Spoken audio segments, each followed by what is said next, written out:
The stars shone brightly above the launch pad as Captain John Mason adjusted his uniform one last time. Today was humanity's big day. After decades of sending signals into space, someone had finally answered. The ship Handshake stood ready on the platform, Earth's first diplomatic vessel designed specifically for meeting aliens. John felt the weight of responsibility on his shoulders. 5 billion people were counting on him to make a good first impression. Captain, the Galactic Council representatives will dock with us in orbit in 30 minutes, said Dr. Lisa Carter as she approached him. Her blonde hair was pulled back tightly, and her eyes showed both excitement and worry. "How are you feeling, Lisa?" John asked his chief xenobiologist. "Like I might throw up or cry from happiness." "Maybe both," she replied with a nervous smile. The launch went smoothly. Soon, the Handshake was in orbit, waiting. The crew of 20 stood at their stations, all trained for years for this moment, yet none truly prepared for what was coming. Contact. Unknown vessel approaching. The radar operator announced. It's beautiful." Through the main viewport, they saw it. The Council ship looked like flowing silver, moving through space as if it were water. It was at least 10 times larger than the Handshake and glowed with soft blue lights. "Open communications," John ordered, straightening his back. The screen lit up. The alien that appeared had blue skin with patterns of light moving beneath it. It had 4 eyes arranged in a diamond pattern and spoke with a mouth that moved vertically instead of horizontally. "Greetings, humans of Earth. I am Zixtal, representative of the Galactic Council. We welcome your species to the greater community of spacefaring civilizations." The words came through perfectly in English, translated by some technology beyond human understanding. John stepped forward. "On behalf of Earth and all humans, we are honored to meet you. I am Captain John Mason." The meeting lasted hours. The alien explained that the Galactic Council included over 300 species from across the Milky Way. They had been watching Earth for decades, waiting until humans reached a certain technological level before making contact. "You will be granted probationary status," Zixtal explained. "This is standard for new species. After a period of adjustment and cultural exchange, full membership can be discussed." Back on Earth, the news of alien contact spread quickly. Crowds gathered in cities around the world, watching screens showing the alien ship. Some people cried, some prayed, but most simply stared in wonder. In the Pentagon, Admiral Frank Winters watched the same footage with a harder expression. He was a tall man with gray hair and eyes that had seen too many wars. "What do you think, Admiral?" asked one of his staff. "I think we need to be careful," Frank replied. "Very careful." Over the next few days, more council ships arrived. They brought gifts. Medical technology that could cure cancer, energy systems that would end pollution, and faster-than-light drive designs that would let humans reach the stars. The Council established an embassy in Geneva. Aliens walked on Earth's soil. Humans were invited to visit Council worlds. In a private meeting, Zixtal spoke with Earth's leaders. "Your species has great potential," the alien said. "With proper guidance, you will thrive among the stars." John noticed something in the way Zixtal said guidance that made him uneasy. But the world was celebrating, and it wasn't time for doubts. That night, at the first official Earth Council dinner, Admiral Winters approached John at the bar. "Enjoying the party, Captain?" he asked. "It's amazing," John replied. "Everything we dreamed of." Frank leaned closer. "Just between us, I'm keeping our fleet ready. Just in case." "In case of what?" John asked. Frank looked at the aliens mingling with humans across the room. "In case their smiles are hiding something else." John watched as Lisa Carter introduced herself to a group of council scientists, her face lit with excitement. The future seemed bright. But somewhere deep inside, he felt a tiny seed of worry take root. 5 years passed since first contact. Earth had changed more in those 5 years than in the previous 100. Gleaming towers rose in cities across the world, built with council technology. Sickness had nearly disappeared. Cars now floated above the ground instead of using wheels. In her backyard, Dr. Lisa Carter watched her 10-year-old daughter Amy play with two alien children. The young aliens had skin that changed colors when they laughed, shifting from blue to purple. Amy showed them how to play tag, her brown ponytail bouncing as she ran. "They learned so fast," said the alien parent, Vex Moore, who stood beside Lisa. "So does Amy," Lisa replied with a smile. "She already speaks your language better than I do." Amy had been 5 when the aliens came. To her, a blue person with 4 eyes wasn't strange. It was just another kind of friend. Lisa felt proud watching her daughter move so easily between worlds. Inside the house, Lisa's communication pad beeped. It was a message from Captain John Mason, now Ambassador Mason. It read simply, "Need to talk. Soon. Private." Miles away in Washington, D.C., John sat in his office at the Human Council Embassy. On his desk lay a data tablet he had found in a restricted council database. He wasn't supposed to have access to it, but his council assistant had left it unlocked by mistake. What John found made his blood run cold. The door opened, and John quickly hid the tablet. Admiral Frank Winters entered, looking older but still standing tall in his uniform. "You wanted to see me, Ambassador?" Frank asked. "Lock the door," John replied. After Frank did so, John pulled out the tablet. "The council has been lying to us." Frank's face didn't show surprise. "Tell me something I don't know." "This is a report from before first contact. They classified Earth as a Type 7 development project. They've been guiding our growth in specific ways, limiting some technologies while promoting others." Frank nodded. "I suspected as much.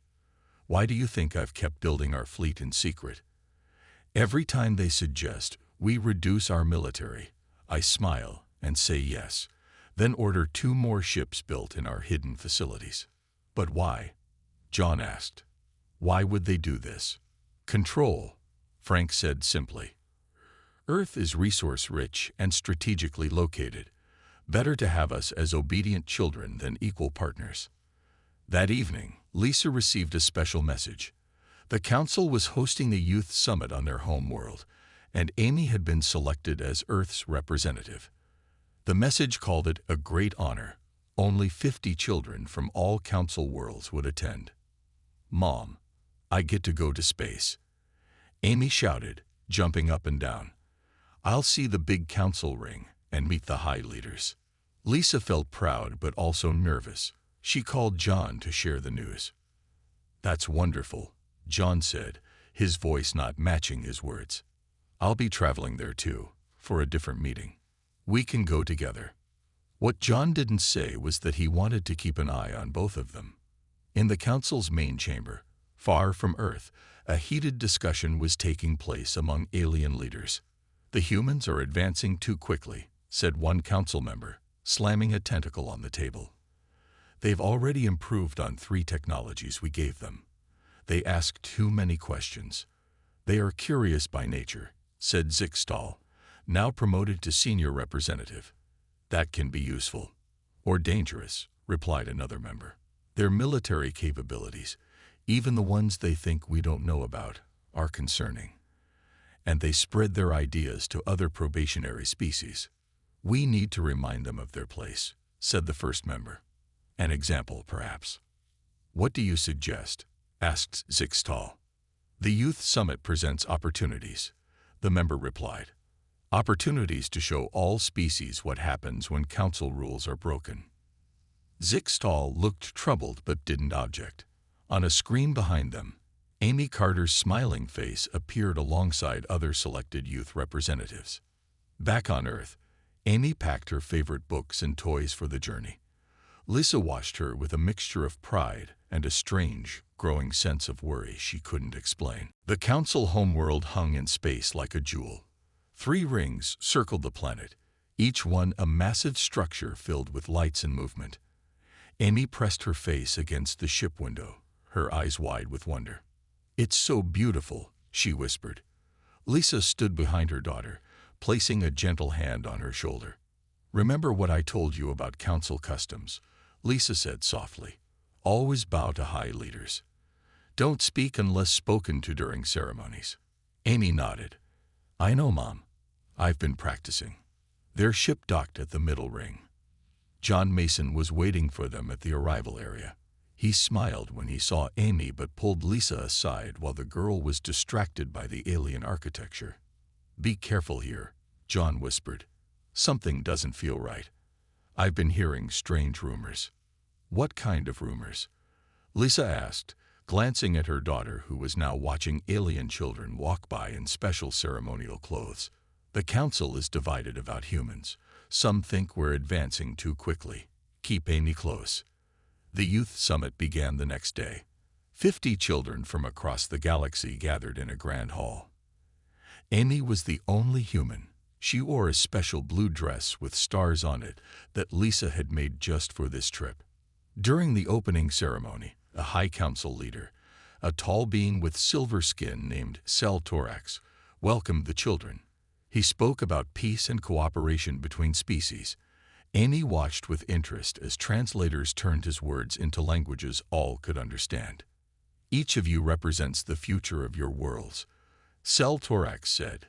"Today you will participate in the ritual of unity, a tradition that goes back 10,000 years." The children were lined up and given small crystal cups filled with glowing blue liquid. They were told to drink when their name was called, then place the cup on a special altar. When Amy's turn came, she stepped forward confidently. "Amy Carter of Earth," announced the ceremony master. Amy drank from the cup as instructed. The liquid tasted sweet, like berries. She walked to the altar, but as she placed her cup down, she noticed something odd.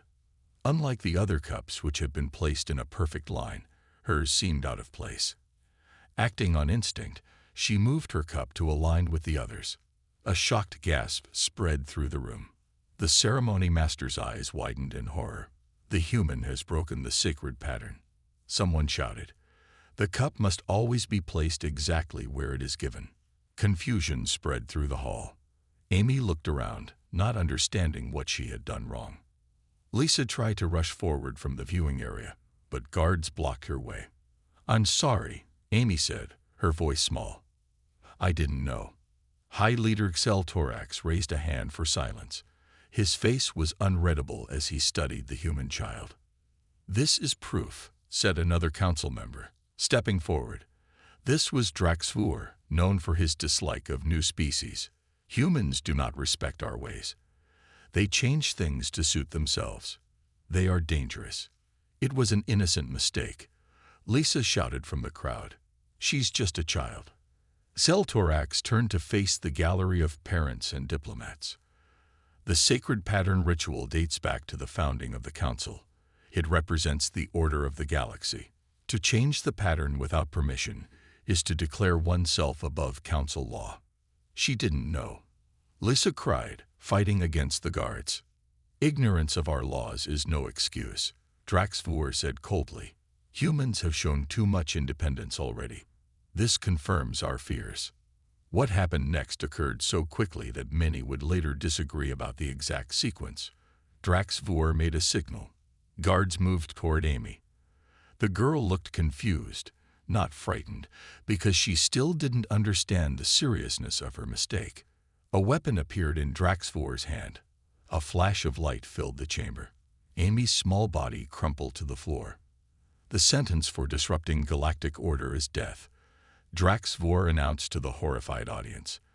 "Let this serve as a reminder to all species of their proper place."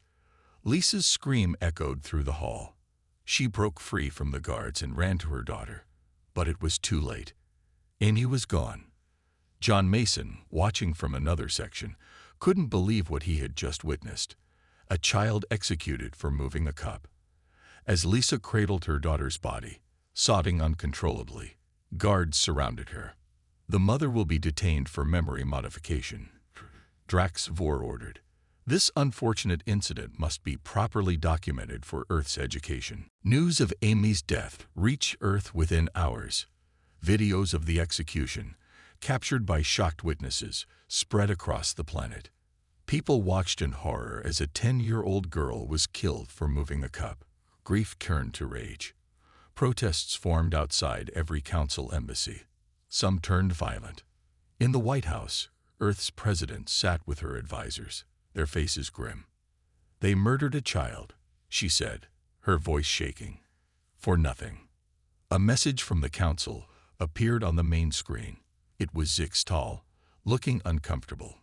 "We regret the unfortunate incident," the alien said. "However, council law is clear. The human child violated our most sacred traditions. For the continued cooperation between our peoples, we suggest Earth acknowledge this as a learning experience." The president cut the transmission. "They expect us to accept this," she asked the room. Admiral Frank Winters stood up. "Madam President, it's time for Protocol Lazarus." The others in the room looked confused, but the president's eyes widened. "You can't be serious," she said. "That's just a conspiracy theory." "It's no theory, Mom," Frank replied. "It's very real." Meanwhile, on the council homeworld, John Mason moved carefully through service corridors. He had friends among the lower-ranking council workers who helped him avoid detection. He reached the detention center where Lisa was being held. The guard was a member of a species that owed John a favor. Without words, he opened Lisa's cell and looked away. Lisa sat on the floor, her eyes empty. She had not spoken since Amy died. "Lisa," John whispered, "we need to go. Now." She didn't respond at first. John knelt beside her.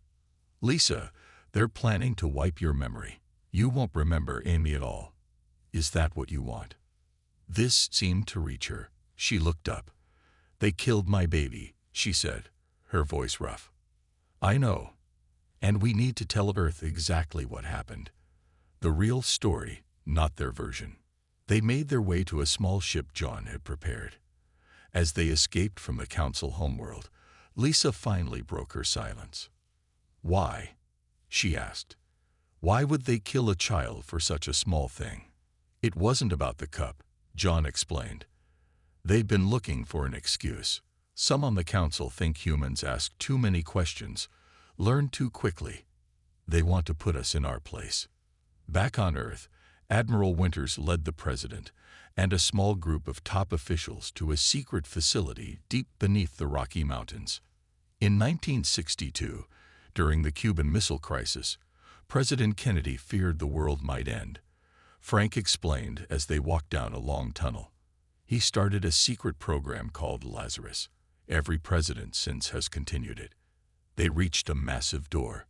Frank placed his hand on a scanner, and the door slowly opened to reveal a vast command center that looked newly built despite being decades old. For 60 years, Earth has been preparing for the possibility of hostile aliens.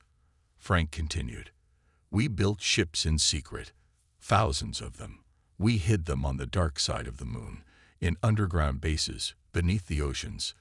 On the main screen, a map appeared showing locations all over the world and beyond. Tiny dots representing hidden military bases.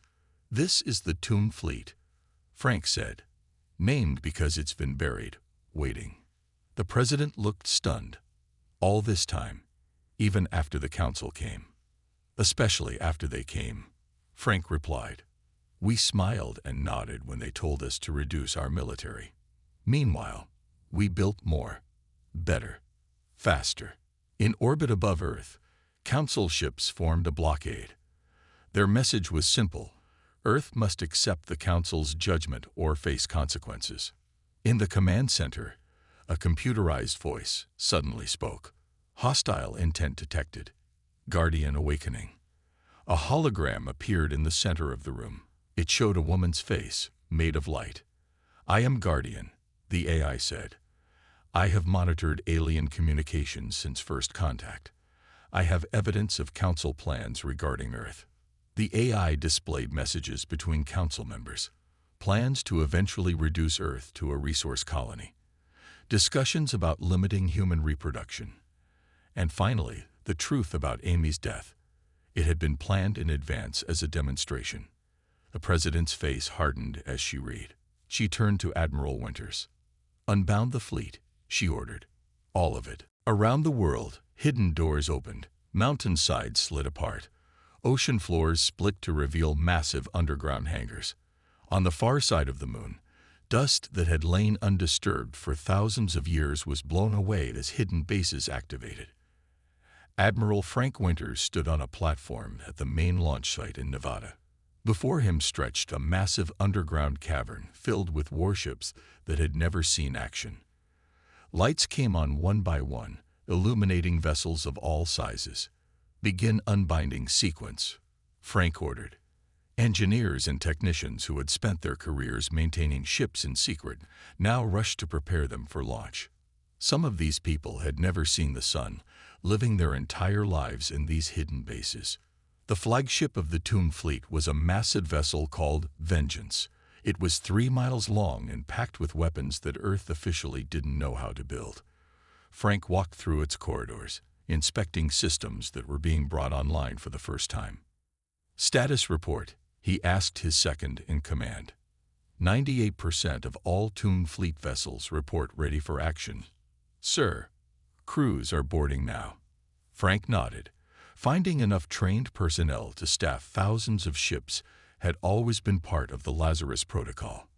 Every major military on Earth had secretly trained soldiers for space combat, disguising it as normal exercises. In Washington, D.C., the president addressed the world. Behind her stood a unified group of world leaders. "A child of Earth was murdered," she said, her voice firm. "The Council believes we will accept this atrocity. They are wrong. Today, humanity reveals its true strength." The broadcast was interrupted by a council message. Drax 4's face appeared on screens worldwide. "Your defiance is pointless," he said coldly. "Our peacekeeping fleet approaches Earth now. Submit to council authority or face extinction." The Guardian Eye appeared next to the president. "Council attack fleet will reach Earth orbit in 6 hours," Guardian reported. 23 capital ships, hundreds of smaller vessels. The president turned to Frank, who had returned to the command center. "Will we be ready?" she asked. "We already are," Frank replied. He pressed a button on his command tablet. Above Earth, the first wave of the Toon Fleet appeared. 300 warships that had been hidden on the moon moved into defensive positions. Their black hulls absorbed light rather than reflecting it, making them look like holes in space. John and Lisa's small ship approached Earth just as the Council fleet arrived. They found themselves caught between the opposing forces. "Guardian, get them to safety," Frank ordered when he spotted their ship on the tactical display. A small Earth vessel broke away from the defensive line and escorted John and Lisa's ship to the Vengeance. They landed in a hangar bay where Frank was waiting. "We need you, John," Frank said after quick greetings. "You've dealt with the Council. You know how they think." John looked surprised. "I'm a diplomat, not a military commander." "Today, you're both," Frank replied. He turned to Lisa, who stood silently nearby. "And we need you too, Doctor. Your knowledge of Council biology and technology is invaluable." The Council fleet arrived, immediately broadcasting demands for Earth's surrender. Instead, they received a message from the Vengeance. "This is Captain John Mason of Earth," John said, standing tall on the bridge. "You have committed an act of war by executing a human child. Earth demands justice." Drax 4's face appeared on the screen.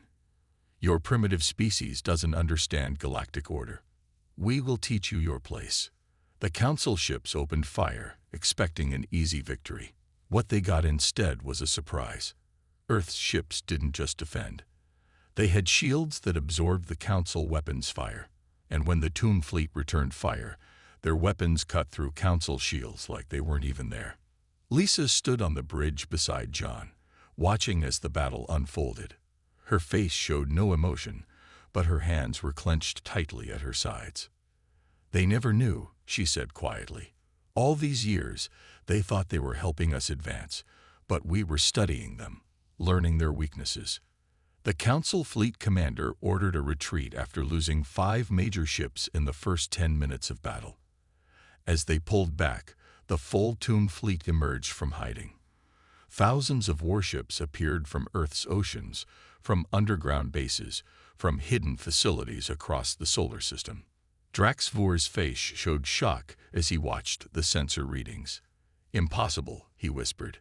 "Where did they get all these ships?" John's answer was simple. "We built them while you weren't looking. And now we're coming for you." 2 weeks after the battle at Earth, the Toon fleet pushed deep into Council space. The Vengeance led the charge, with John Mason as its captain and Lisa Carter as chief science officer. They had a clear mission: justice for Amy and freedom for Earth. They discovered something unexpected along the way. Not all alien species were happy under Council rule. Many had been forced to join, just as Earth had been given probationary status. When Earth ships arrived at these worlds, they often found allies instead of enemies. On the bridge of the Vengeance, John studied a star map showing their progress. "We've liberated 6 systems so far," he said to Lisa, who stood nearby. "The Council is falling back to their core worlds." Lisa nodded. She was different now, harder. The grief of losing Amy had changed her. "Good," she said simply. Admiral Winters appeared on the main screen.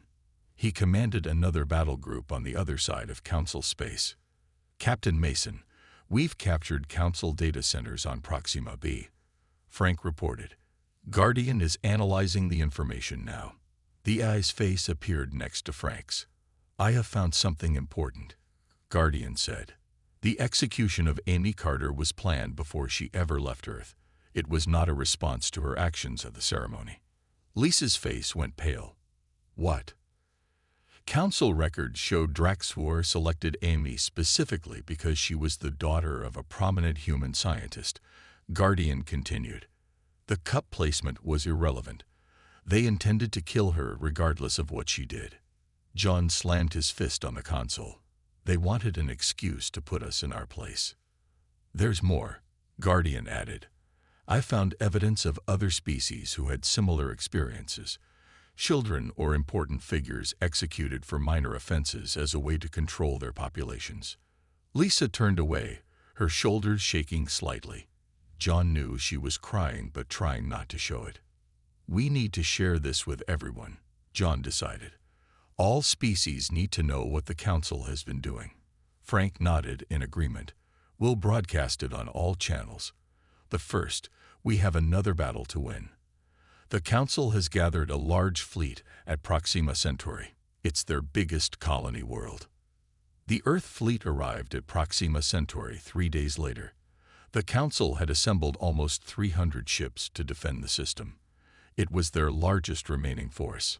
Before the battle began, John broadcast a message to all ships in the system, both Council and civilian. "Attention all beings. I am Captain John Mason of Earth. We do not wish to harm civilians. We fight only for justice. The Council executed a human child as a show of power. We have proof it was planned in advance." He played the evidence Guardian had found. The reaction was immediate. On several Council ships, crews mutinied against their commanders. Civilian vessels fled from Council protection and moved toward Earth ships instead. The battle that followed was fierce but shorter than expected. Many Council ships surrendered when they realized the truth. Others fought to the end, loyal to the old order. As the smoke cleared, John received a surprising message from a small ship approaching the Vengeance. "Captain Mason, I am Kel Valen of the Council Reform Movement. There are many of us who oppose what happened to the human child. We have been working in secret to change the Council from within." Lisa joined John in the communication room. "Why should we believe you?" she asked, her voice cold. Kelvalen's image showed a tall, thin alien with sad eyes. "Because when the order came to execute children of other species in the past, some of us hid them instead. We have been protecting them." The alien pressed a button, and the camera moved to show a room behind him. There sat children of different species, all looking nervous but unharmed. These younglings were all sentenced to death for various offenses against council law. Kelvalen explained. We could not save your Amy, and for that we are deeply sorry. But we have saved others. Lisa put her hand to her mouth. You've been protecting them all this time. Yes, there is corruption and cruelty in the council leadership, but not all of us agree with it. We want change. John looked at Lisa, wondering how she would react. To his surprise, she stepped forward. Bring your ship aboard, she said. We need to talk. As Kelvalen's ship docked with the Vengeance, Admiral Winters called again. The Guardian has found the location of the Council's central world, he reported, and we've identified the ones responsible for ordering Amy's death. We can end this war with one final strike. John nodded. Set course for the Council homeworld. It's time to finish this. The Council homeworld was in chaos. News of Earth's victories had spread across the galaxy. The evidence of planned executions shocked many Council species who had believed in the system's fairness. Now the great rings that surrounded the planet were filled with protests and fighting. The Tomb Fleet arrived in the outer system, gathering strength for the final push. Over 5,000 Earth ships prepared for battle. They were joined by vessels from other species who had broken free from Council control. On the Vengeance, John held a meeting with his commanders. Lisa sat beside him, looking at the tactical display. The Council is divided into 3 groups now, John explained. The Reformists, led by Kelvalen, want to create a fair system where all species have equal rights. The Extremists, led by Draxfuor, want to destroy Earth completely, and the Neutrals are just trying to stay alive during all this fighting. Admiral Winters joined via hologram from his ship. Guardian has located Draxfuor. He's hiding in the Council's inner sanctum with the other leaders who planned Amy's death. Lisa spoke up. What's our goal here? Revenge or justice? The question hung in the air. Everyone looked at her with surprise. Since Amy's death, Lisa had been the angriest of them all. Now she seemed calmer, more thoughtful. I've been thinking about what Amy would want, Lisa continued. She wouldn't want us to become killers like them. She would want a better galaxy for everyone. John nodded slowly. You're right. We need justice, not revenge. The ones who planned Amy's death should face trial, not execution. Admiral Winters frowned. They killed a child without trial. Why should we show mercy? Because we're better than them, Lisa said firmly. That's the point. The debate was interrupted when Guardian appeared on the main screen. I have detected unusual energy readings from the Council homeworld. They appear to be activating hidden weapons. New images appeared, showing massive cannons emerging from the planet's surface. What are those? John asked. Planet killers, Kelvalen explained, his voice shaking. They were built centuries ago for defense against an ancient enemy. The Council claimed they were dismantled, but apparently that was a lie. Guardian ran calculations. Those weapons could destroy Earth from this distance if fired at full power. A message arrived from the Council. It wasn't Draxfuor this time, but Seltorax, the High Leader who had presided over Amy's execution. Humans of Earth, he said, his silver face showing no emotion. You have 2 hours to surrender, or we will have no choice but to eliminate your homeworld. Your primitive species has caused enough disruption to galactic order. After the transmission ended, John turned to his crew. Options.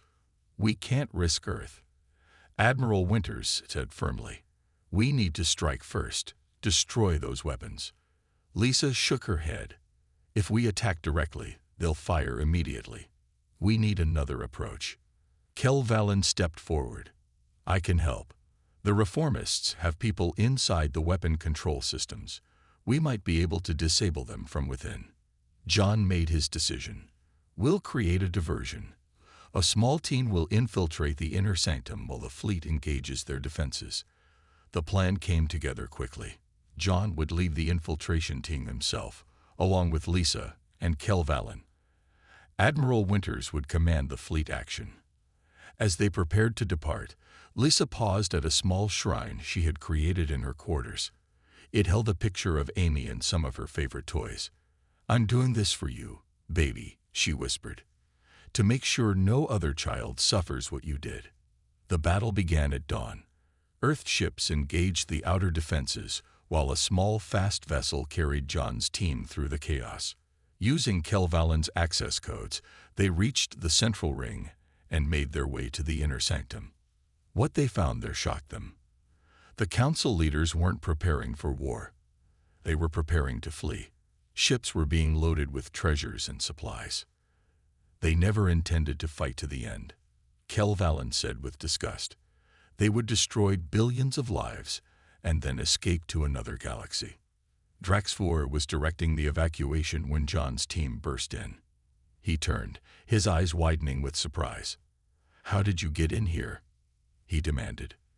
"The same way you got to Amy," John replied coldly. "We walked right in." Guardian spoke through John's communicator. "The reformists have succeeded. Weapon systems are offline. Earth is safe." Draxvor backed away. "You don't understand. The old ways kept the galaxy in order for millennia. Humans are too unpredictable, too dangerous to have a voice in galactic affairs." Lisa stepped forward, face to face with the being who had ordered her daughter's death. Everyone expected her to take revenge. Instead, she spoke calmly. "You're under arrest," she said. "You will stand trial for the murder of Amy Carter and countless other innocent beings. That's justice, not order." 1 month after the battle at the Council homeworld, representatives from over 300 species gathered in the Great Chamber where the old Council once ruled. The room had been redesigned. Instead of high thrones for council leaders and low seats for others, all chairs were arranged in a circle. Everyone was equal here. John Mason stood at the center of the circle, dressed in a formal Earth uniform. He was no longer a ship captain, but Earth's first official ambassador to the new Galactic Alliance. 6 weeks ago, a human child named Amy Carter was executed for moving a cup, John began. His voice carried through the chamber. "Today, we gather to ensure such injustice never happens again." In the front row sat Lisa Carter. Her face showed both sadness and hope. Beside her sat a small alien child with blue skin that changed colors with emotions. This was Tavi, an orphan from a world where Draxvor had ordered similar punishments. Lisa had become the child's guardian. "The trial of those responsible for Amy's death has concluded," John continued. "Draxvor and 11 others have been sentenced to life imprisonment, not execution. We will not use their methods." The gathered representatives nodded in agreement. Even those who had once supported the old council could see the wisdom in this approach.